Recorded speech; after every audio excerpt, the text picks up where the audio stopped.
Assalamualaikum warahmatullahi wabarakatuh. Hai, apa kabar semua anak-anakku? Alhamdulillah, luar biasa, tetap semangat. Allahu Akbar. Insya Allah sehat ya. Nah, sekarang kita sudah masuk subtema 2, bermain di rumah teman, pembelajaran part 1. Muatan SBDP mengenal gerak keseharian dalam tari, PKN mengidentifikasi berbagai aturan yang berlaku dalam kehidupan sehari-hari, matematika perkalian sebagai penjumlahan berulang. Nah, mari kita belajar bersama. Perhatikan gambar. Apa yang dilakukan anak-anak ini? Untuk mengetahuinya, dan kita bisa mengamati gambarnya. Nah, kelihatannya mereka sedang memetik buah ya. Nah, sekarang perhatikan, ada teks ini, kita baca bersama. Sebentar kita tanya jawab ya, mengenai isi teks ini.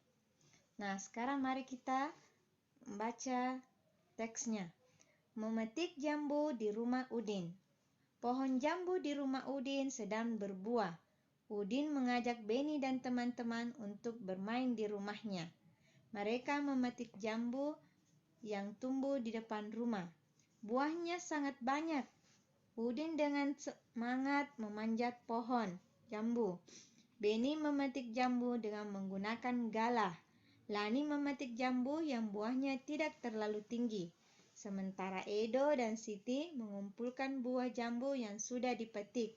Mereka bermain dengan riang gembira.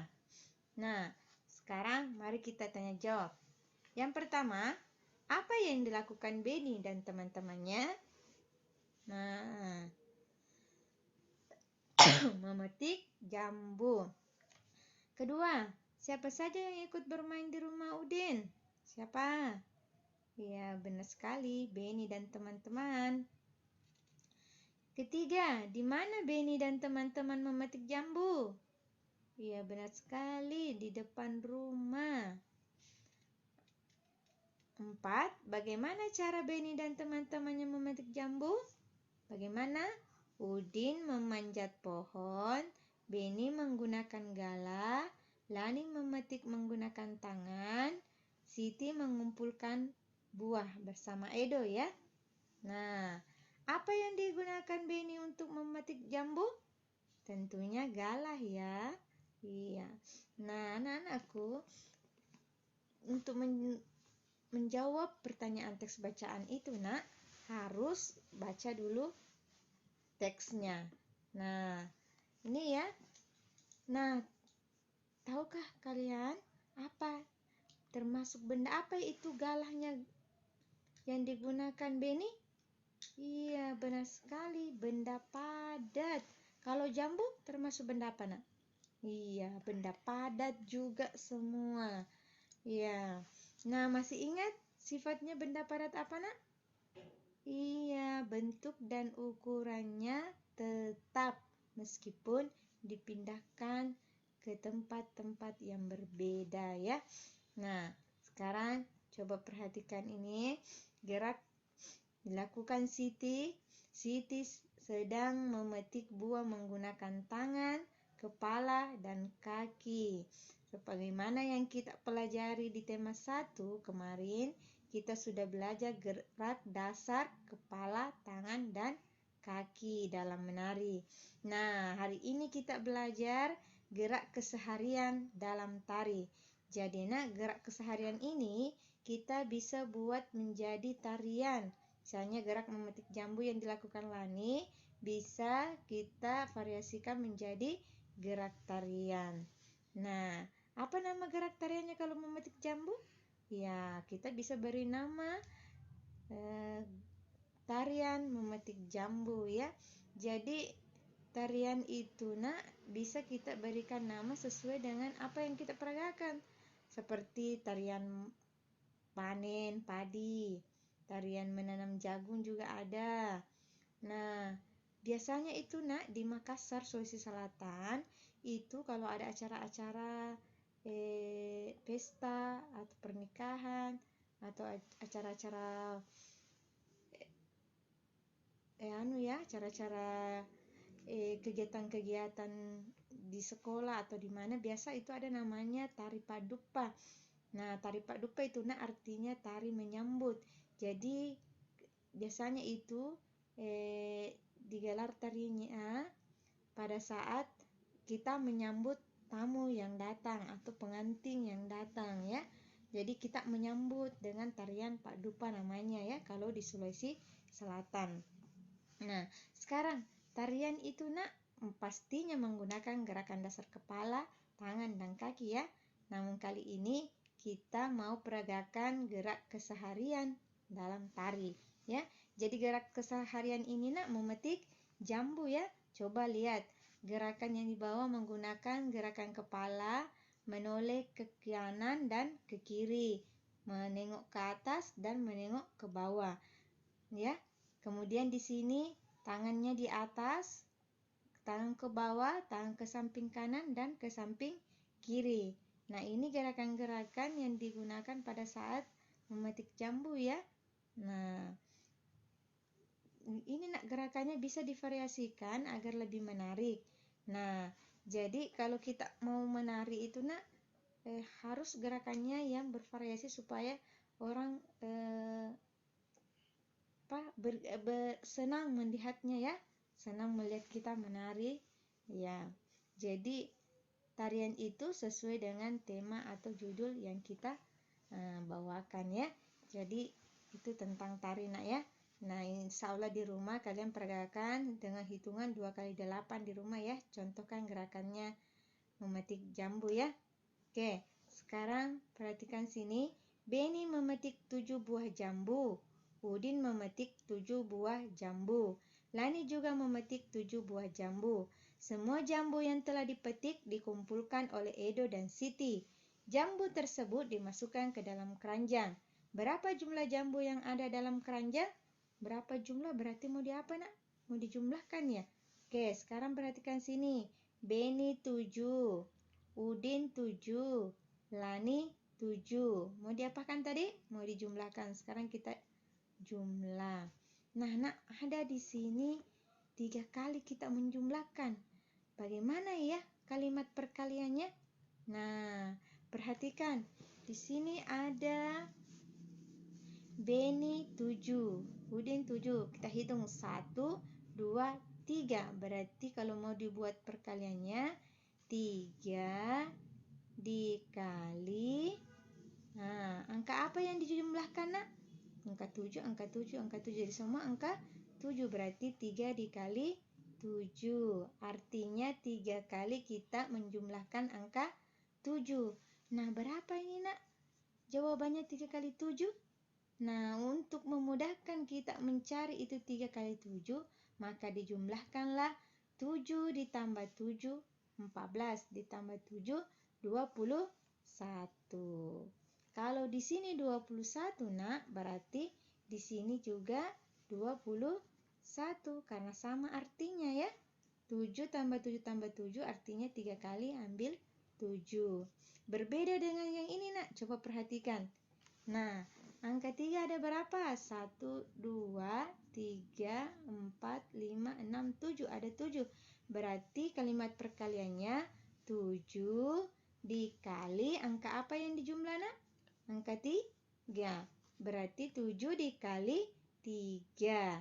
7 dikali 3 berapa Nah, 3 tambah 3, 6. Tambah 3, 9. Tambah 3, 12. Tambah 3, 15. Tambah 3, 18. Tambah 3, 21. Sama kan hasilnya 21, 21. Tapi prosesnya yang berbeda. Yang dijumlahkan di sini 3, sementara yang di atas yang dijumlahkan 7 ya. Sebagaimana kemarin kita sudah pelajari perkalian ya, cara aturan minum obat ya. Ingat kan? Iya. Jangan 1 kali 3, artinya 1 kali kita minum langsung 3 obat. Harusnya 3 kali 1. 3 kali kita minum 1-1. Pagi, siang, dan sore. Oke? Nah, insya Allah sudah bisa ya. Jangan ditukar-tukar lagi ya. Kemarin Bu Guru periksa latihannya. Masih banyak yang tertukar-tukar cara menyelesaikannya ya. Oke, insya Allah Tidak ada lagi yang salah ya. Oke, sekarang perhatikan sini nak. Nah, ada yang pernah pergi bermain di rumah temannya? Iya, pasti ya. Bagaimana sikap kita ketika bermain di rumah teman? Nah, pastinya nak, kalau kita pergi ke rumah teman itu harus menjaga sikap kita supaya kita selalu hidup rukun dengan teman. Nah, sekarang ini ada beberapa contoh mematuhi aturan.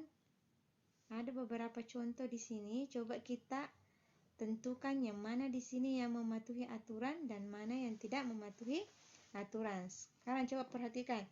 Memasuki kamar pribadi orang lain tanpa izin. Boleh tidak kita masuk di kamar orang lain tanpa minta izin?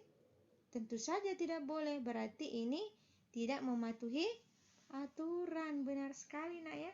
Jangan sekali-kali masuk kamarnya orang lain tanpa minta izin nak. Jangan sampai ada orang tuanya yang lagi tidur kemudian kita masuk mengganggu ya nak ya. Jangan, kalau kita pergi rumahnya teman bermain, jangan masuk di ruangan-ruangan pribadi keluarga teman ya. Kemudian kedua, mengetuk pintu dan mengucapkan salam ketika datang.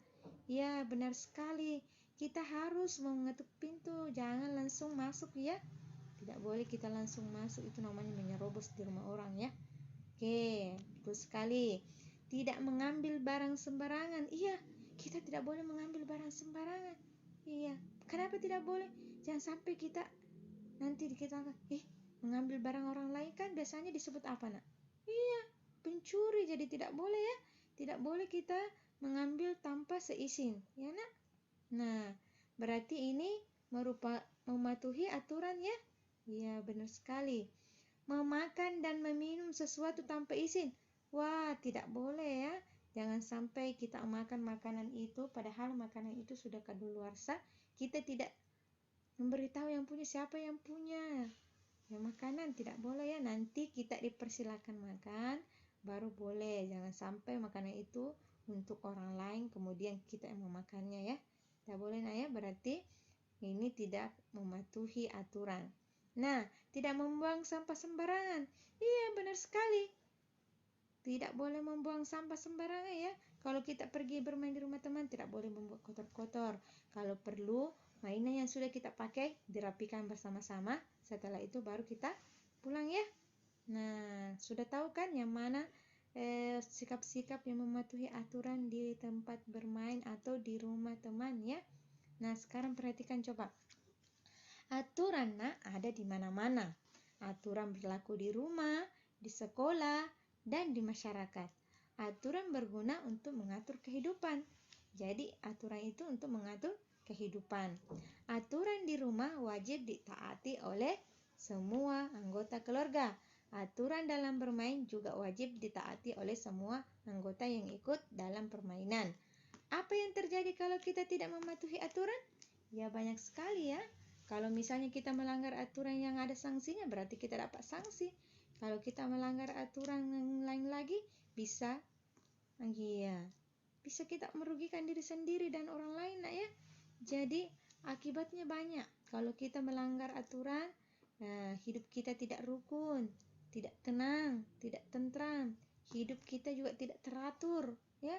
Tapi kalau kita mematuhi aturan, hidup kita akan disiplin, teratur, kita bisa hidup damai, harmonis dengan keluarga.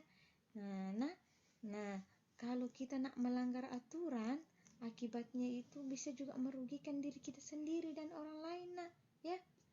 Orang lain kita rugikan, apalagi diri kita sendiri. Jadi ingat, jangan merugikan diri kita dan orang lain. Selalulah patuhi aturan yang berlaku, baik itu di rumah, di sekolah, di masyarakat maupun di mana-mana ya. Ingat itu ya nak ya. Oke. Nah, sekarang ada tugas yang anak-anakku selesaikan di rumah ya.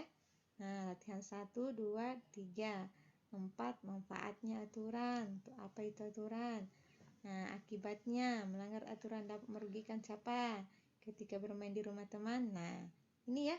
Selesaikan di rumah nak ya. Selamat bekerja, sehat dan tetap semangat ya. Sekian dari Bu Guru. Assalamualaikum warahmatullahi wabarakatuh.